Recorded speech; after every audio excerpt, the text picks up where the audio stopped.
এখন আমার চুলাটা ক্লিন করব, তাই ভাবলাম আপনাদের সাথে শেয়ার করি। সত্যি করে বলে যাবেন যারা আসলে আগে থেকে জানতেন নাকি জানতেন না। আমার মনে হয় এই ভিডিওটা অনেকের কাজে লাগবে যাদের এরকম চুলা আছে। কিভাবে এই চুলাগুলো ক্লিন করতে পারবেন সেটাই আপনাদের কাছকে দেখিয়ে দিব। আমরা আগে যে অ্যাপার্টমেন্টে ছিলাম সেটা ছিল গ্লাস টপ, যার কারণে এই চুলা কিভাবে ব্যবহার করতে হয় সেই সম্পর্কে কোনো ধরনের ধারণা নেই। তো হঠাৎ করে 3-4 দিন আগে আমি এমনি নাড়ানাড়ি করতেছিলাম যে ভিতরের যে এটা দেখতে পাচ্ছেন রান্না করার কারণেই, এখন এই কয়েকদিন রান্না করার কারণেই কেমন তেল চিটচিটে একটা অবস্থা হয়ে গেছে না। এই যে দেখুন, এটা যেমন ক্লিন আছে, এটা কিন্তু ওরকম না, এটার পাশে একটা তেল চিটচিটে একটা ভাব হয়ে গেছে। তো এটা কিভাবে উঠাবো, কিভাবে ক্লিন করব, মানে দেখতে দেখতে হঠাৎ দেখলাম, আমি এই বার্নারটা দেখতেছিলাম তখন এভাবে খুলে আসে। তো একটু প্রথমে ঘাবড়ে গিয়েছি, পরে যেহেতু আমরা অ্যাপার্টমেন্টে থাকি তো অ্যাপার্টমেন্টে সার্ভিসিংয়ের জন্য রিকোয়েস্ট করলে ওরা এসে ঠিক করে দিয়ে যায়।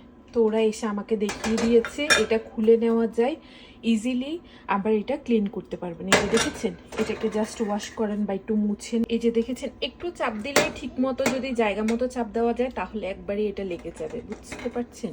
এই যে আমি এটা লাগিয়ে নিয়েছি, এবার একটু হিটটা চালু করে দেখাই যে আসলে এটার ভিতরে হিট আসছে কিনা, তাহলে আপনারা বুঝতে পারবেন যে আমি হিটটা চালু করে নিয়েছি। আর এরপর আপনাদেরকে আরেকটা জিনিস দেখিয়ে দিব। অলরেডি কিন্তু হিট আসা শুরু করেছে, দেখে হয়তো বুঝতে পারছেন বার্ন হচ্ছে, তার মানে হিট আসা শুরু করেছে। আর এখানে একটু তেল পড়েছে যার কারণে পোড়া পোড়া ধোয়ার মতো উঠছে। এবার আরেকটা জিনিস আপনাদেরকে দেখিয়ে দিচ্ছি, সেটা হলো আমি জানি না সবার এই যাদের এই চুলা আছে ওনাদের সবার কি এরকম সিস্টেম কিনা আমি বলতে পারছি না। আমারটা যেরকম আমি সেভাবে বলছি, যদি আপনাদের এরকম থাকে। যে দেখেছেন এখানে একটা কালো অংশ দেখা যাচ্ছে, আমি প্রথম দিন এসে মানে খুলে দেখছিলাম এটা আসলে কি, পরে আর বুঝিনি।